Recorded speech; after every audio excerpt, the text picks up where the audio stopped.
Autora J.K. Rowling, Harry Potter e a Pedra Filosofal, editora Rocco. Leitura de orelha.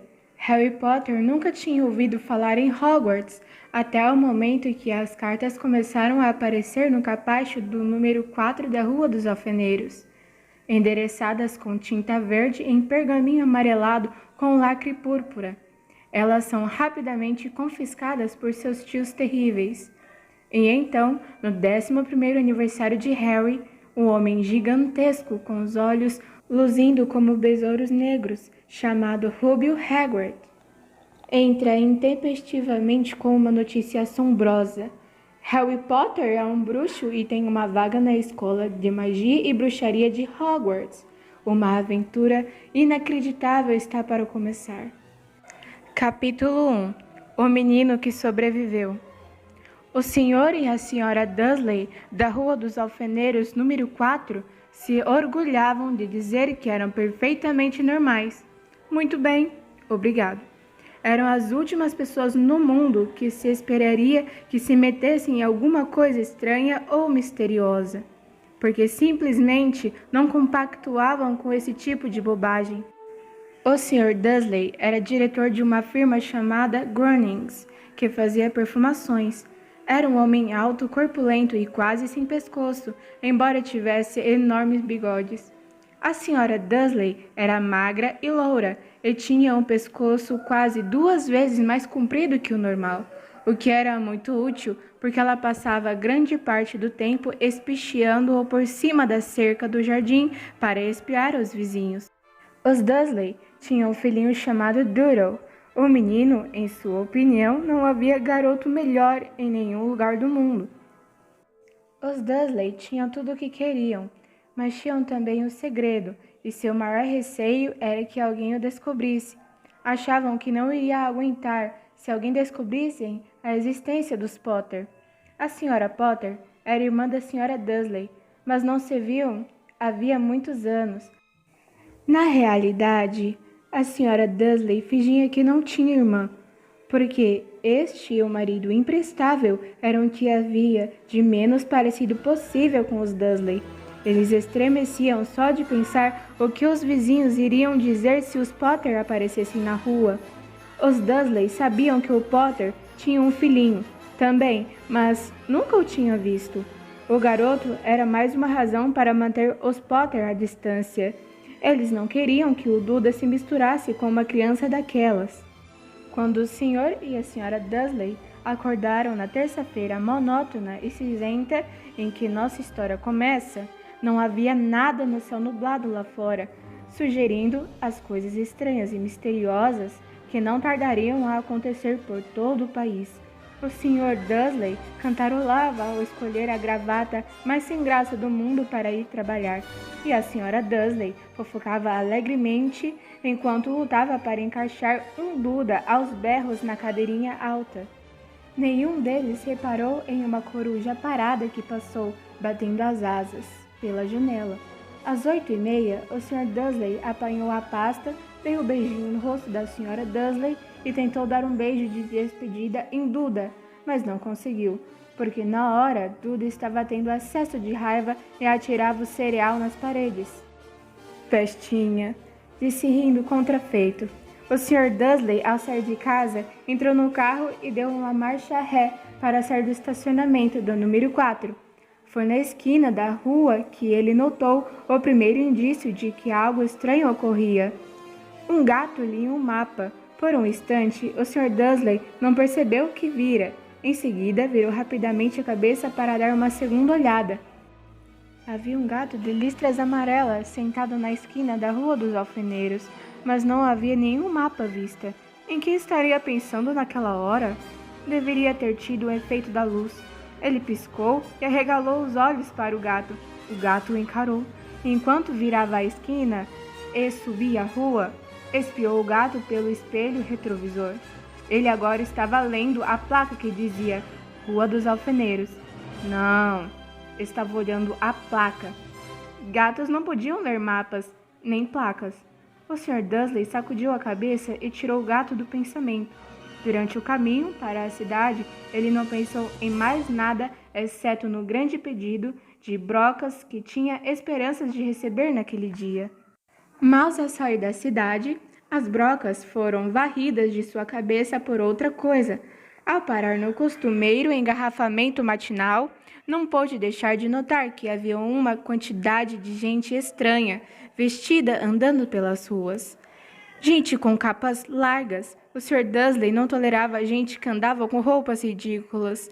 Os trapos que se viam nos jovens. Imaginou que aquilo fosse uma nova moda idiota. Tamborilou os dedos no volante e seu olhar recaiu em um grupinho de enxeridos parados bem perto dele, cochichando excitados. O Sr. Dursley se irritou ao ver que alguns deles nem eram jovens. Ora, aquele homem devia ser mais velho do que ele e usava uma capa verde esmeralda? Que petulância! Mas não ocorreu ao Sr. Dursley que se tratava provavelmente de alguma promoção boba. Essas pessoas estavam, obviamente, arrecadando alguma coisa. Deve ser isso. O tráfego avançou e alguns minutos depois o Sr. Dursley chegou ao estacionamento da Groenings, o pensamento de volta às brocas. O Sr. Dursley sempre estava de costas para a janela em seu escritório, no 9º andar. Se não o fizesse, talvez tivesse achado mais difícil se concentrar em brocas naquela manhã. Ele não viu as corujas que voavam velozes em plena luz do dia, embora as pessoas na rua as vissem. Elas apontavam e se espantavam enquanto a coruja, atrás de coruja, passavam no alto. A maioria jamais vira uma coruja mesmo à noite. O Sr. Dursley, porém, teve uma manhã perfeitamente normal, sem corujas.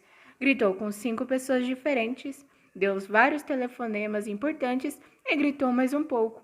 Estava de excelente humor até a hora do almoço, quando pensou em esticar as pernas e atravessar a rua para comprar um pãozinho doce na padaria de frente. Esquecera completamente as pessoas de capas até passar um grupo delas próximo à padaria. Olhou-as com raiva ao passar. Não sabia o porquê, mas elas o deixavam nervoso. Essas cochichavam agitadas também, mas ele não viu nenhuma latinha de coleta. Foi ao passar por elas, na volta, levando uma grande rosca açucarada em seu saco, que entreouviu algumas palavras do que diziam. Os Potter, é verdade, foi o que eu ouvi. É o filho deles, Harry. O Sr. Dursley parou de repente. O medo o invadiu-o. Virou a cabeça para olhar as pessoas que cochichavam, como se quisesse dizer alguma coisa, mas pensou melhor. Atravessou a rua depressa, correu para o escritório. Disse rispidamente à secretária que não o incomodasse. Agarrou o telefone e quase terminara de discar o número de casa quando mudou de ideia. Pôs o fone no gancho e alisou os bigodes pensando. Não, estava agindo como idiota. Potter não era um nome tão fora do comum assim. Tinha certeza de que havia muita gente chamada Potter com um filho chamado Harry. Pensando bem, nem sequer tinha certeza de que o sobrinho tivesse o nome Harry.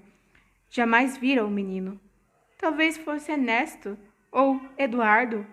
Não tinha sentido preocupar a senhora Dursley. Ela sempre ficava tão perturbada.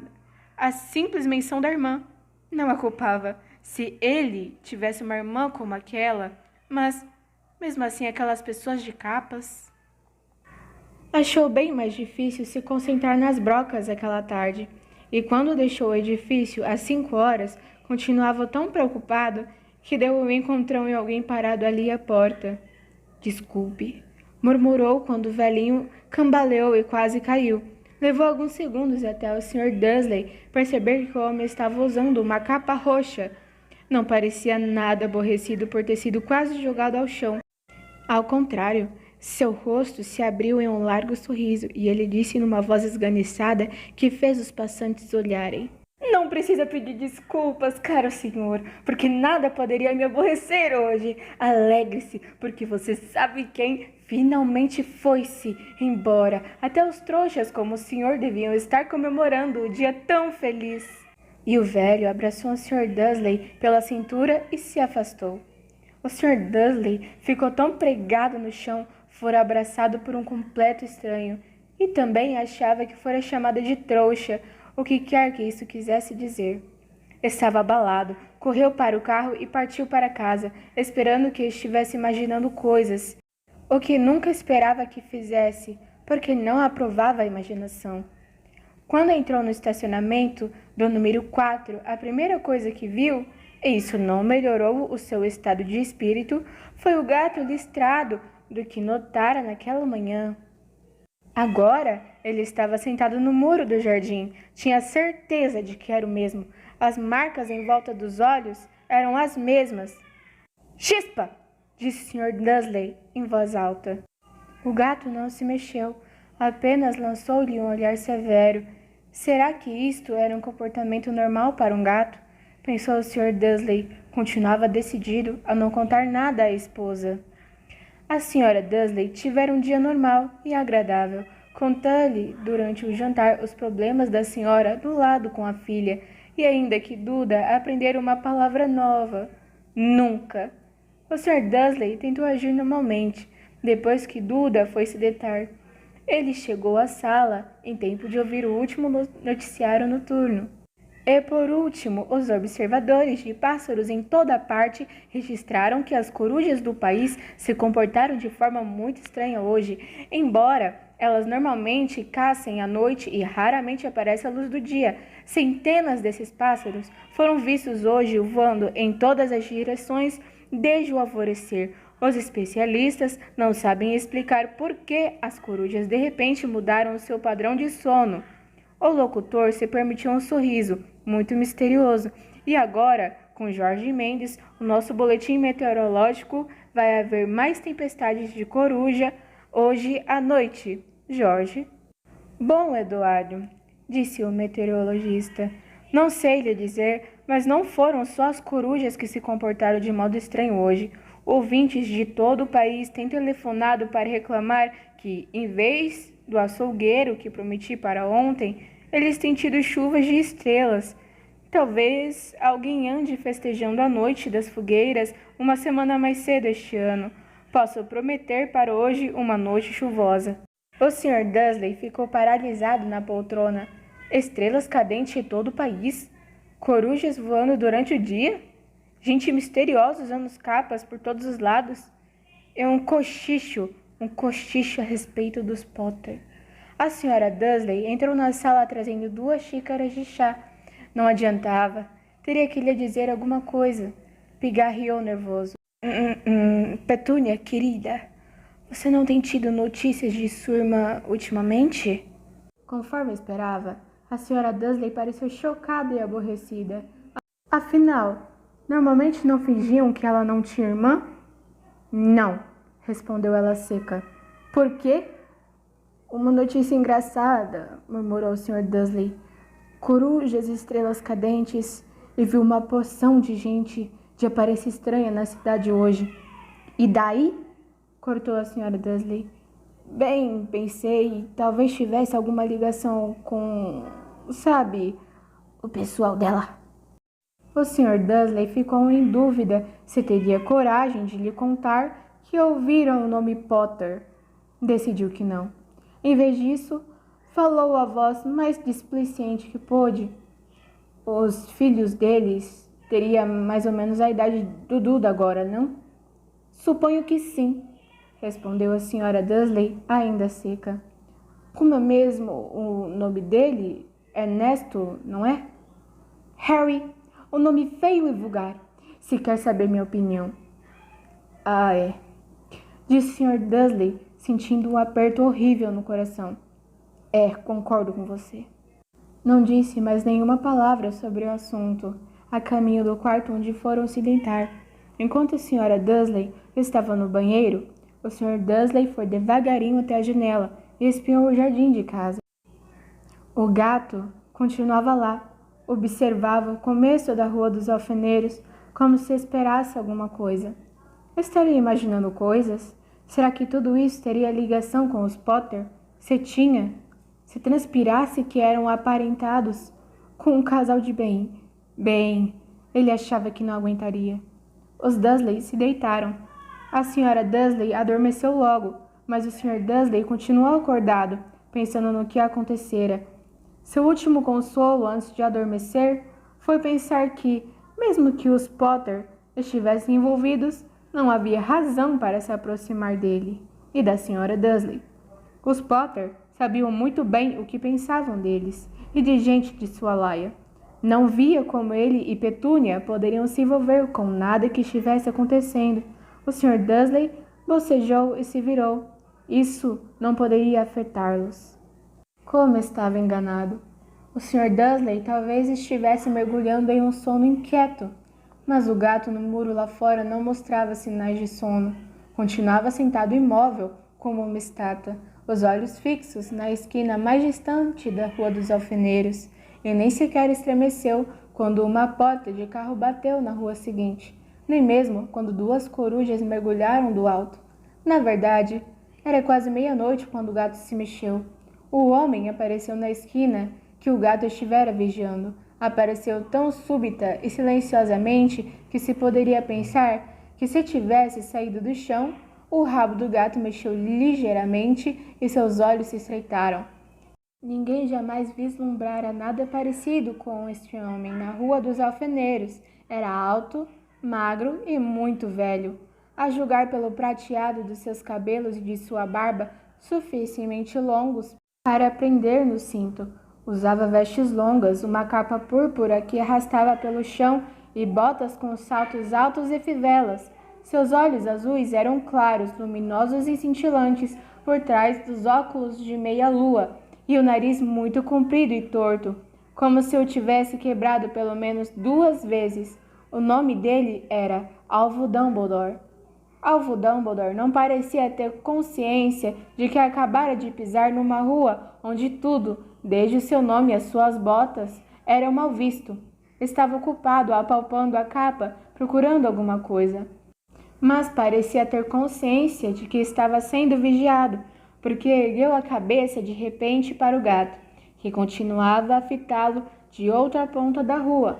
Por algum motivo, a visão do gato pareceu diverti-lo. Deu uma risadinha e murmurou: "Eu devia ter imaginado." Encontrou o que procurava no bolso interior da capa. Parecia um isqueiro de prata. Abriu-o, ergueu-o no ar e o acendeu. O lampião de rua mais próximo apagou-se com um estalido seco. Ele o acendeu de novo. O lampião seguinte piscou e apagou. 12 vezes ele acionou o apagueiro, até que as únicas luzes acesas na rua toda eram 2 pontinhos minúsculos de longe.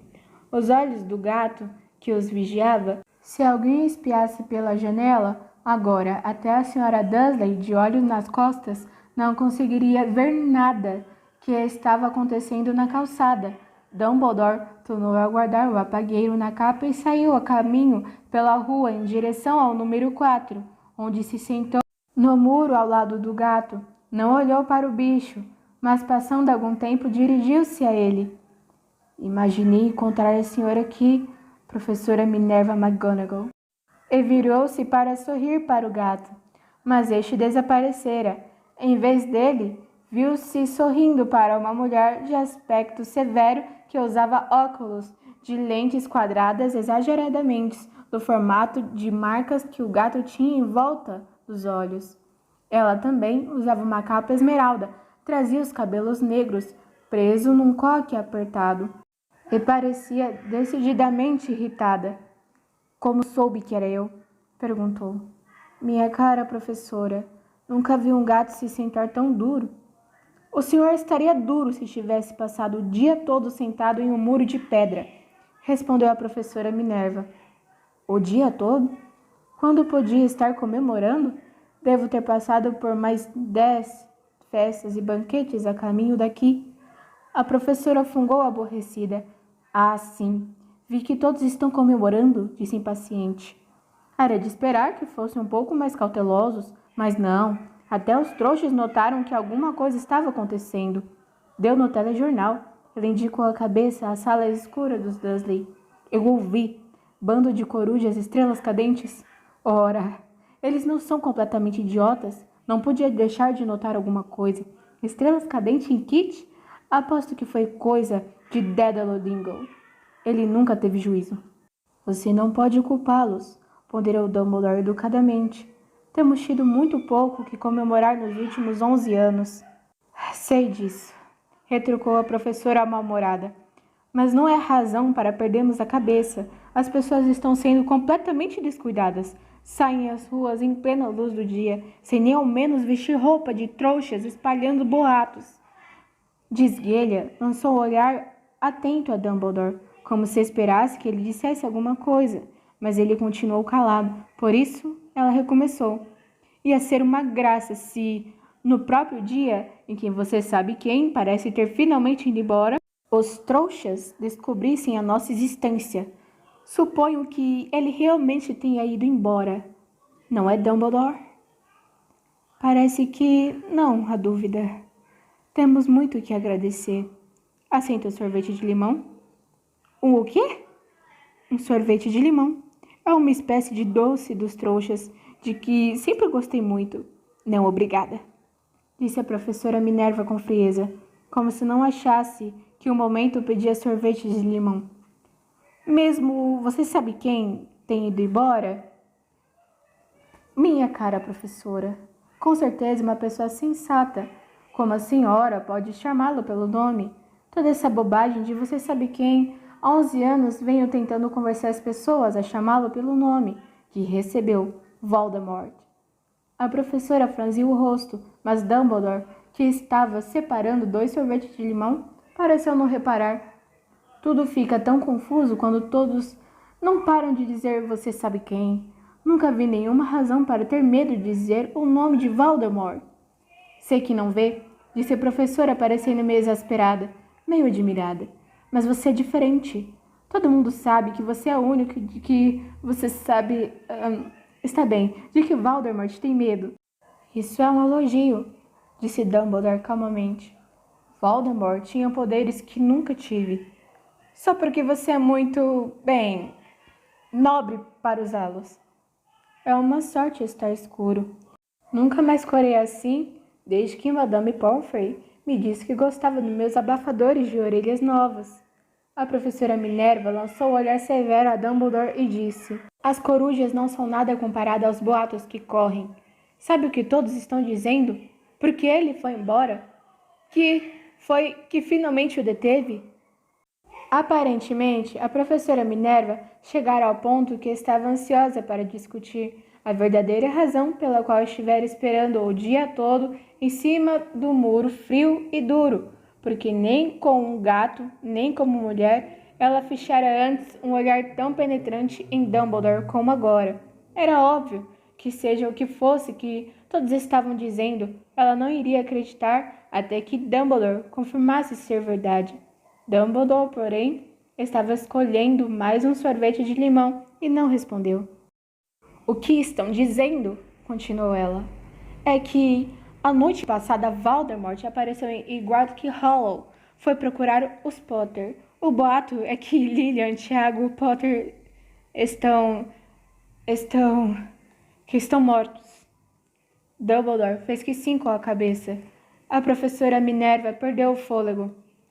Lilian e Tiago, não posso acreditar, não quero acreditar, alvo. Dumbledore estendeu a mão e deu-lhe um tapinha no ombro. Eu sei, disse deprimido. A voz da professora Minerva tremeu ao prosseguir. E não é só isso? Estão dizendo que ele tentou matar o filho dos Potter, Harry, mas não conseguiu. Não conseguiu matar o garotinho. Ninguém sabe o porquê nem como. Mas estão dizendo que, na hora que não pôde matar Harry Potter, por alguma razão, o poder de Voldemort desapareceu e é por isso que ele foi embora. Dumbledore concordou com a cabeça sério. E é verdade? Gaguejou a professora. Depois de tudo o que ele fez, todas as pessoas que matou, não conseguiu matar um garotinho. É simplesmente espantoso. De tudo que poderia detê-lo, mas... Por Deus, como foi que Harry sobreviveu? Só podemos imaginar, disse Dumbledore. Talvez nunca cheguemos a saber. A professora Minerva pegou um lenço de renda e secou com delicadeza os olhos por debaixo das lentes dos óculos. Dumbledore deu uma grande fugada, ao mesmo tempo que tirava o relógio de ouro do bolso e o examinava. Era um relógio muito estranho. Tinha 12 ponteiros, mas nenhum número. Em vez deles, pequenos planetas giravam em volta. Mas devia fazer sentido para Dumbledore, porque ele o repôs no bolso e disse: Hagrid está atrasado. A propósito, foi ele que lhe disse que eu estaria aqui, suponho. Foi, e suponho que você não vá me dizer por que está aqui e não em outro lugar. Vim trazer Harry para o tio e a tia. Eles são a única família que lhe resta. Você não... Quer dizer, você não pode estar se referindo às pessoas que moram aqui, exclamou a professora Minerva, pulando de pé e apontando para o número 4. Dumbledore, você não pode. Estive observando a família o dia todo. Você não poderia encontrar duas pessoas menos parecidas conosco. E tem um filho. Viu-o dando chutes na mãe até a rua, berrando porque queria balas. Harry Potter vir morar aqui. É o melhor lugar para ele, disse Dumbledore com firmeza. Os tios poderão lhe explicar tudo quando ele for mais velho. Escrevi-lhes uma carta. Uma carta, repetiu a professora com voz fraca, sentando-se novamente no muro. Francamente, Dumbledore, você acha que poderia explicar tudo isso em uma carta? Essas pessoas jamais vão entendê-lo. Ele vai ser famoso, uma lenda. E não me surpreenderia se o dia de hoje ficasse conhecido no futuro como o dia de Harry Potter. Vão escrever livros sobre Harry. Todas as crianças do nosso mundo vão conhecer o nome dele. Exatamente, disse Dumbledore, olhando muito sério por cima dos óculos de meia-lua. Isso seria bastante para virar a cabeça de qualquer menino famoso antes mesmo de saber andar e falar. Famoso por alguma coisa que ele nem vai se lembrar. Você não vê que ele estará muito melhor se crescer longe de tudo isso até que tenha capacidade de compreender? A professora abriu a boca, mudou de ideia, engoliu em seco e então disse: você está certo, é claro. Mas como é que o garoto vai chegar aqui, Dumbledore? Ela olhou para a capa dele de repente, como se ocorresse que talvez escondesse Harry ali. Hagrid vai trazê-lo. Você acha que é sensato confiar a Hagrid uma tarefa importante como esta? Eu confiaria a Hagrid minha vida, respondeu Dumbledore. Não estou dizendo que ele não tenha coração no lugar, considerou a professora de má vontade. Mas você não pode fingir que ele é cuidadoso. E tem uma tendência a... Que foi isso? Um ronco discreto quebrara o silêncio da rua. Foi aumentando cada vez mais, enquanto eles olhavam por cima e para baixo da rua à procura de um sinal de farol de carro. O ronco se transformou num trovão, quando os dois olharam para o céu. E uma enorme motocicleta caiu ao ar e parou na rua diante deles. Se a motocicleta era enorme, não era nada comparada ao homem que montava de lado. Ele era quase 2 vezes mais alto do que um homem normal, e pelo menos 5 vezes mais largo. Parecia simplesmente grande demais para existir e tão selvagem. Emaranhados de barba e cabelos negros, longos e grossos, escondiam a maior parte do seu rosto. As mãos tinham o tamanho de uma lata de lixo e os pés, calçados com botas de couro, pareciam filhotes de golfinho. Em seus braços imensos e musculosos, ele segurava um embrulho de cobertores. Hagrid! Exclamou Dumbledore, parecendo aliviado. Finalmente! E onde foi que arranjou a moto? Pedi emprestada, professor Dumbledore, respondeu o gigante, desmontando cuidadosamente da moto ao falar. O jovem Sirius me emprestou. Trouxe ele, professor. Não teve nenhum problema? Não, senhor. A casa ficou quase destruída. Mas consegui tirá-lo inteiro antes que os trouxas invadissem o lugar. Ele dormiu quando estávamos sobrevoando Bristol. Dumbledore e professora Minerva curvaram-se para o embrulho de coberta. Dentro, apenas visível, havia um menino que dormia a sono solto. Uma mecha de seus cabelos muito negros caíam sobre a testa. Eles viram um corte curioso. Tinha um formato de um raio. Foi aí que... sussurrou a professora. Foi, confirmou Dumbledore. Ficará com a cicatriz para sempre. Que você não poderia dar um jeito, Dumbledore? Mesmo que pudesse, eu não o faria. As cicatrizes podem vir a ser úteis. Tenho uma acima do joelho esquerdo, que é um mapa perfeito do metrô de Londres. Bem, me dê ele aqui, Hagrid. É melhor acabarmos logo com isso. Dumbledore recebeu Harry nos braços e virou-se para a casa dos Dursley. Será que eu podia me despedir dele, professor? Perguntou Hagrid. Ele se curvou, a enorme cabeça descabelada para Harry. Ele deu o que devia ter sido um beijo muito áspero e peludo. Depois, sem aviso, Hagrid soltou um uivo como de um cachorro ferido. Psiu! Sibilou a professora Minerva. Você vai acordar os trouxas. Desculpe, soluçou Hagrid, puxando o enorme lenço sujo e se escondendo a cara nele. Mas não consigo suportar Lilian e Tiago mortos. E o coitadinho do Harry tem que viver com trouxas. É muito triste. Mas controle-se, Hagrid. Ou vão nos descobrir, sussurrou a professora, dando palmadinhas desajeitadas no braço de Hagrid, enquanto Dumbledore soltava a mureta de pedra e se dirigia à porta de frente. Depositou Harry devagarinho no batente, tirou uma carta da capa e meteu-a entre os cobertores do menino. Em seguida, voltou para a companhia dos dois. Durante um minuto inteiro, os três ficaram parados olhando para um embrulhinho. Os ombros de Hagrid sacudiam, os olhos da professora Minerva piscaram loucamente e as luzes cintilantes, que sempre brilhavam nos olhos de Dumbledore, pareciam ter se extinguido. Bem, disse Dumbledore finalmente. Acabou-se. Não temos mais nada a fazer aqui. Já podemos nos reunir aos outros para comemorar. Disse Hagrid com a voz muito abafada. Vou devolver a moto de Sirius. Boa noite, professora Minerva. Professor Dumbledore.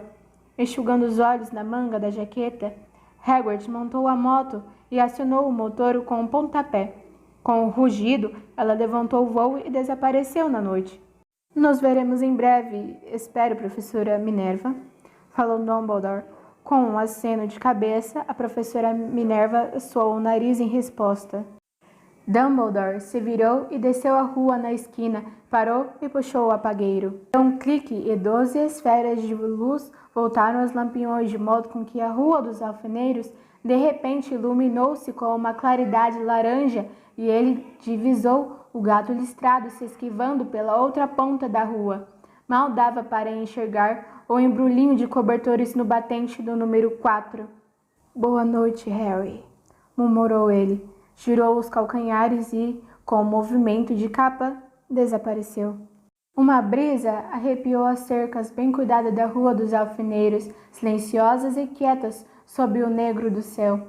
O último lugar no mundo em que alguém esperaria que acontecesse coisas espantosas.